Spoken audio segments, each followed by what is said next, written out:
Donc on est à la conférence de Huawei et on a la Huawei Watch, donc la montre connectée sous Android Wear de Huawei, avec un design qui est très très réussi, hein. On a un écran circulaire avec une définition supérieure à celle qu'on avait sur la Moto 360 et également sur la G-Watch Air. Alors l'écran est quand même plus petit que celui de la Moto 360, hein. On a quand même un écran d'un peu plus petite taille. Par contre, on remarque quand même que le boîtier autour de l'écran est quand même assez fin. Donc avec une finition en métal qui est vraiment très sympa, avec des bracelets là en cuir, mais les bracelets sont standards, donc on peut vraiment les changer par n'importe quel bracelet.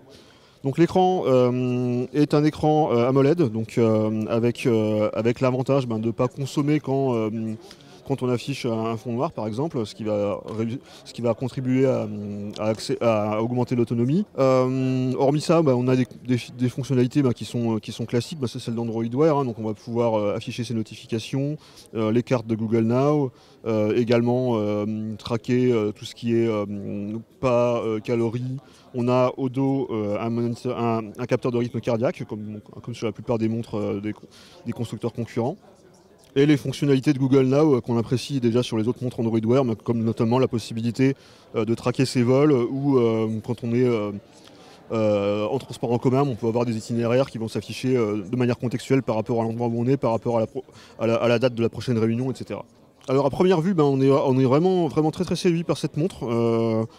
C'est vraiment voire même la plus réussie qu'on ait pu voir sous Android Wear et dans ce format circulaire, puisqu'on a à la fois l'avantage de l'écran circulaire sans le volume qu'on avait autour, notamment de la G-Watch Air, qui était quand même assez important, et sans pour autant avoir la bande noire qu'il y avait sur l'écran de la Moto 360.